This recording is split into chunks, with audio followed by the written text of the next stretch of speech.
Hi നമസ്കാരം. HNC books പ്രസിദ്ധീകരിച്ച് Aneesh Francis എഴുതിയ Ishan 7B.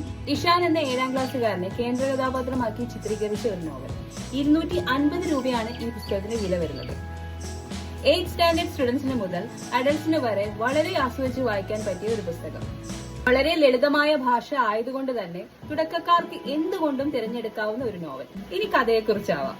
വികൃതിക്കുട്ടനായ Ishan സ്കൂളിലും താമസിക്കുന്ന ഫ്ളാറ്റിലുമെല്ലാം അവന്റെ തടിയെ ചൊല്ലി അപഹാസ്യനാവാറുണ്ട്. അങ്ങനെ പരിഹസിക്കുന്നവർക്കെല്ലാം നല്ലൊരു പണി കൊടുത്തിട്ടാണ് ഇഷാൻ അവന്റെ റിവെഞ്ച് പൂർത്തീകരിക്കുന്നത്. അതിനിടയിലാണ് പഠിത്തത്തിൽ ഉഴപ്പുന്ന ഇഷാൻ കടുവ എന്ന വിളിപ്പേരുള്ള പ്രിൻസിപ്പളിന്റെ കണ്ണിലെ കരടായി മാറുന്നത്. മിഡ് ടേം എക്സാമിന് തോറ്റാൽ TC തന്ന് വീട്ടിലേക്ക് പറഞ്ഞയക്കുമെന്ന താക്കീതും കൂടി ആയതോടെ ഇഷാൻ ആകെ പ്രതിസന്ധിയിലായി. ഇങ്ങനെ ഇരിക്കുമ്പോഴാണ് ഇഷാന് വിലംബി എന്ന പേരുള്ള അനേകം പ്രകാശവർഷങ്ങൾക്കപ്പുറമുള്ള ഒരു കൂട്ട് ലഭിക്കുന്നത്. പരീക്ഷയുടെ വിജയം മാത്രം ലക്ഷ്യമാക്കി നടക്കുന്ന ഇഷാനെ വിലംബിക്ക് ആവശ്യമായിരുന്നു. പക്ഷെ അതൊരു ചെറിയ ആവശ്യത്തിനായിരുന്നില്ല. ഒരു സയൻസ് ഫിക്ഷൻ എന്നതിലുപരി നമുക്കെല്ലാവർക്കും കൗതുകം തോന്നുന്ന ഇതിഹാസങ്ങളിലേക്കാണ് ഈ കഥ നമ്മളെ കൊണ്ടുപോകുന്നത്. വിസ്മയങ്ങളുടെ ഗാലക്സിയിലേക്ക്, നിഗൂഢതകളുടെ താരാപഥങ്ങളിലേക്ക് ഒരു ആകാശ പേടക യാത്രയാണ് ഈ നോവൽ.